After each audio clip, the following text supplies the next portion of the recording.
Hello there, welcome to the video. And in this video, I am going to give you my personal story about how I overcame derealization. And the reason I'm doing this video is because quite a number of people have asked me things like, hey, Dan, did you actually have DPDR? And if you did, how did you overcome it? I did experience derealization, and I didn't actually realize that I had derealization until much after the fact. I had it for about 6 months and I was able to fully recover. And now I don't get any symptoms. I don't have any derealization whatsoever. My derealization was essentially brought on by smoking weed. So during uni, I actually smoked it for a couple of years. And honestly, it was actually a whole lot of fun. Like, I loved it. I'd love just to get home from uni, light up a joint or whatever it was. But what happened after time, it sort of got to the point where I'd get high and then I'd feel totally spaced out. And then I'd start to come down and I'd feel like 1% better. And then essentially I'd be sober again. But sometimes those feelings of being spaced out and not quite connected to everything would still be there. It was a really crappy place to be. It was a really crappy place to feel. And what really got me through this was going to see a psychologist. And this was the first time I had ever seen a psychologist. And I'm just like, Dan, this isn't, I mean, thinking to myself before I saw the psychologist, I'm like, Dan, this isn't me. Like, I used to be so confident and funny and all this type of stuff, and now I'm just like an anxious wreck who sort of feels a bit out of it the whole time. What I discovered from seeing her is that the thing which was causing my derealization and essentially my paranoia and my anxiety, which were all completely and utterly connected, was that I sort of had set this rule for myself that I always needed to keep the conversation going. No matter who I was talking to, I always felt like I needed something to say.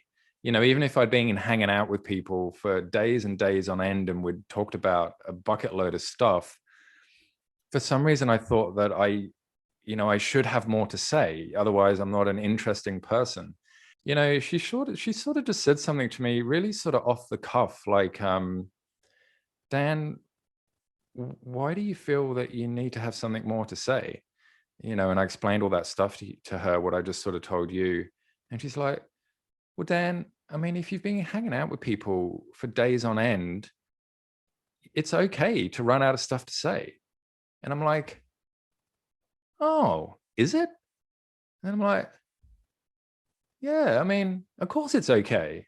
And do you know what happened is when I realized that, and I mean, genuinely felt that, just a massive, oh God, like a massive sense of relief just completely flooded over me. And it was like I'd been given permission to be able to go home, and I'd been given permission to say no. And for some reason, I hadn't been giving myself permission to do that. And you know what? After I did that, derealization completely and utterly gone. Like, it never came again. The point here that I'm really trying to make is that without seeing that psychologist, I would have never have realized that. And then I would have been trying all these things and trying to get all these answers where the answer essentially was so simple. Like, it took literally 4 sessions for that to happen. So that's 4 weeks, 1 month. It took me a month to overcome my derealization. And that's something which a lot of people don't actually realize, is that it can actually happen quite quickly, even if you've had it for a long time. It is generally considered that talk therapy is the best way to get over this. Because if you say things like, you've just got to accept it, then it's almost like I would have gotten used to the feelings instead of figuring out why I'm even getting those feelings in the first place. And that's why I think that talk therapy is such an amazing tool for derealization or depersonalization, is because it is about these rules that you've set for yourself. It's about meanings that you've given to events. It's about whether you're sort of taking responsibility for stuff or if you're not taking responsibility.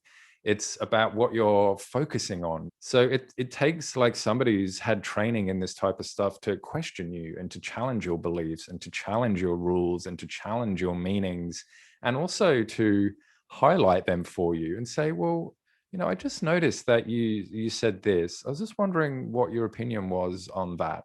And often when I say that to people, they'll be like, oh, did I say that? Oh, wow. Yeah, I never even realized I was saying stuff like that. And then, that can make the conversation lead on further and further. And that's where we can start to essentially overcome and unpack and unravel and straighten out and find more resourceful things for you to do, which is all gonna just crumble your anxiety. So I understand all this stuff, and that's my job to understand it. And it's your job to tell me about what you're feeling and what you're thinking, so that I can sort of work you through the process of overcoming your depersonalization. So, my friends, I really hope this story has given you a little bit of hope that it is totally possible to overcome your DPR. Granted, I know I only had it for about 6 months or 8 months, which could be a short amount of time compared to some people, but I still had it and it still totally sucked. And the thing which worked for me very, very quickly was talk therapy. And it's sort of studies have shown that that is the best way to overcome your DPDR. So if you have liked the video, then please give it a thumbs up, and please feel free to ask me any questions in the comments or get in touch with me. My details are in the description of this video. So until next time, everybody, remember there is hope. See a therapist. I highly recommend it. They are going to be able to help you. And until next time, I will see you all in the next video. Bye.